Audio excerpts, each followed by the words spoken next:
General education इन्स्टिट्यूटची Chhabildas Lallubhai प्राथमिक शाळा दादर. इयत्ता पहिली. वर्ग शिक्षक श्री संदेश धोंडू कदम. शाळेच्या मुख्याध्यापिका श्रीमती ब्लांची रॉड्रिग्स.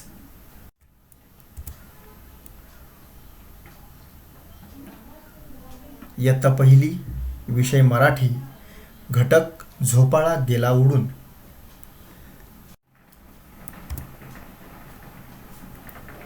चित्रे पहा व गोष्ट समजून घ्या. मुलांनो, आज आपण चित्राच्या आधारे गोष्ट पूर्ण करायची आहे. गोष्टी आवडतात ना तुम्हाला? आज आपण अशीच एक छानशी गोष्ट शिकणार आहोत.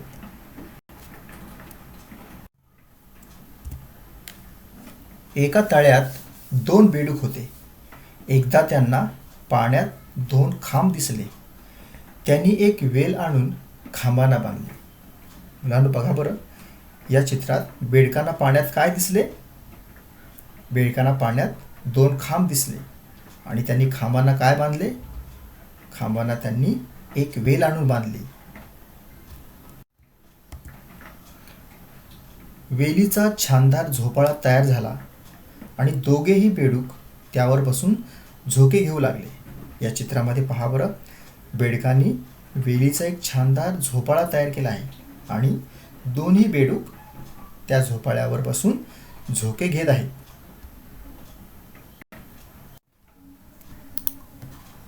पहा बरं, या चित्रात हे दोन्ही बेडूक किती आनंदाने त्या झोपाळ्यावर झोके घेत आहेत.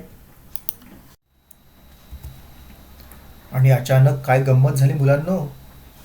ते 2 खांब नसून एका बगळ्याचे पाय आहेत हे त्या 2 बेडकांना समजले आणि त्यांनी पटापट पाण्यात उड्या घेतल्या. पहा बरं, या चित्रामध्ये बेडूक ज्यांना खांब समजत होते ते त्या बगळ्याचे 2 पाय होते. आणि हे जेव्हा त्यांच्या लक्षात आले तेव्हा त्या बेडकांनी पटापट पाण्यात उड्या घेतल्या.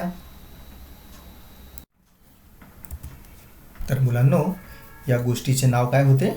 झोपाळा गेला उडून. एका तळ्यात 2 बेडूक होते. एकदा त्यांना पाण्यात 2 खांब दिसले. बेडकांनी खांबांना वेल बांधली व छानदार झोपाळा तयार केला. बेडूक झोपाळ्यावर आनंदाने झोके घेऊ लागले. इतक्यात काय झालं? झोपाळा उडू लागला आणि ते खांब नसून बगळ्याचे पाय होते हे लक्षात येताच बेडकांनी घाबरून पाण्यात उड्या मारल्या. अशी ती गोष्ट होती ना. आता आपण यावर आधारित काही प्रश्न तुम्हाला मी विचारतो. पहा बरं, पहिला प्रश्न आहे, बेडकांनी वेलीचा काय तयार केला? बेडकांनी वेलीचा छानदार झोपाळा तयार केला. बेडूक झोपाळ्यावर बसून काय करू लागले? उत्तर, बेडूक झोपाळ्यावर बसून झोके घेऊ लागले. खांब म्हणजे काय होते? खांब म्हणजे बगळ्याचे 2 पाय होते. आणि चौथा प्रश्न, झोके घेताना अचानक काय घडले? झोके घेताना अचानक तो झोपाळा उडू लागला. मुलांनो, कशी वाटली गोष्ट? आवडली ना तुम्हाला?